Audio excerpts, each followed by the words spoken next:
toute idée qui vient te rejeter toi-même, ça c'est le diable. Quand c'est le serpent ancien, c'est pour te donner une mauvaise orientation. Alors vous allez voir ces gens de prophètes qui prennent le contrôle des vies de leurs victimes. Tu dois lui demander la permission avant de voyager. Faire une offrande sacrificielle, c'est un menteur, c'est un python. Quand Satan t'attaque sous la forme du diable, il envoie un ponéros pour rejeter quelqu'un ou pour te rejeter toi-même. Quand c'est le dragon, pour créer en toi la honte, la peur, la timidité. Quand c'est le serpent ancien, c'est pour te donner une mauvaise orientation. Et si tu essayais telle affaire? Et si tu faisais ceci?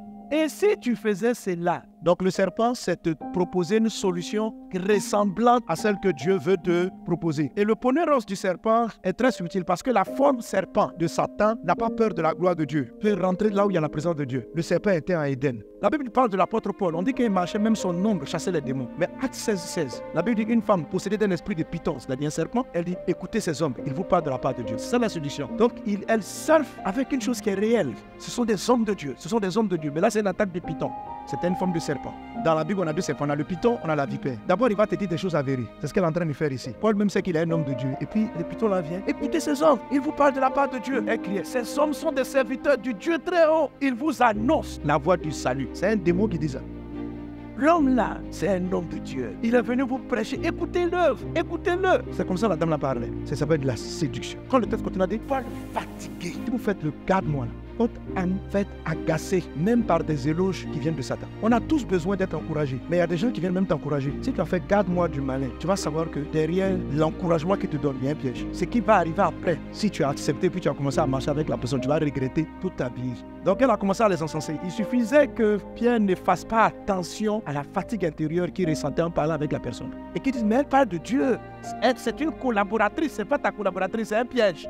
Donc les esprits de python ont tendance à prendre le contrôle de leur proie. Alors vous allez voir ces gens de prophètes qui prennent le contrôle des vies de leurs victimes. C'est un homme, il vient, lui, toutes ces révélations. Lève-toi, tu veux te marier? Non. Dieu m'a dit, voici ton mari. Tu dois obéir. Dieu m'a dit, fais offrande de 3 moutons. Fais offrande de 4 œufs. C'est-à-dire, toi-même, Dieu ne te parle pas. Oui, Dieu va tout lui dire pour te dire. On a pris le contrôle de ta vie. Dieu ne fait jamais ça. Dieu donne toujours aux hommes la liberté de choisir. La liberté de choisir. Un homme de Dieu sous prétexte de la Bible, et puis tu veux choisir ton mariage, tu dois lui demander la permission avant de voyager. Faire une offrande sacrificielle, c'est un menteur, c'est un python, un ponéros. Depuis que Dieu fonctionne comme ça, regardez Dieu. Dieu donne toujours aux gens le choix. Même Adam, il dit vous avez le choix. Il y a le fruit du mal et le fruit du bien. Choisissez. C'est quel est Dieu qui... On n'a pas le choix. Jésus a dit il y aura de faux prophètes. Il y aura de faux docteurs. Donc ils sont remplis.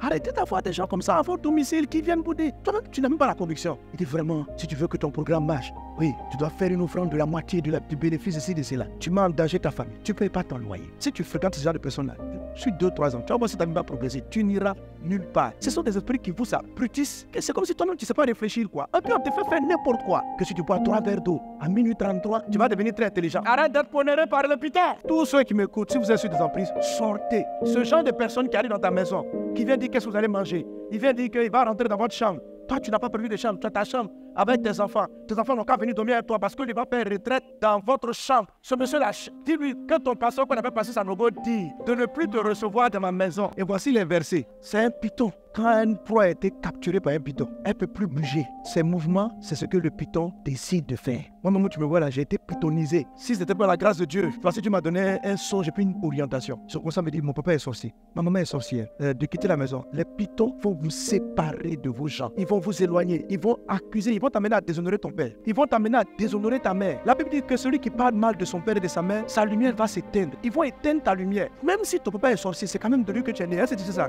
Donc il y a une manière de lui parler, il y a une manière de traiter, il y a une manière de prier. Tu combats l'esprit, mais tu honores l'être, le corps, papa, la personne de papa. Mais l'esprit qui le manipule, tu le chasses dans la prière. Mais tu ne deviens pas impoli avec ton père, tu ne deviens pas impoli vis-à-vis de ta mère, tu n'as pas le droit. Tu ne la rejettes pas, tu ne la critiques pas, tu ne l'injuries pas. Parce que tu vas t'injurier toi-même. Tu transportes dans ton corps les gènes de cette femme. Dans ton corps, il y a les gènes de cet homme. Si tu maudis ton père, le même mal va arriver sur ta vie. Amen.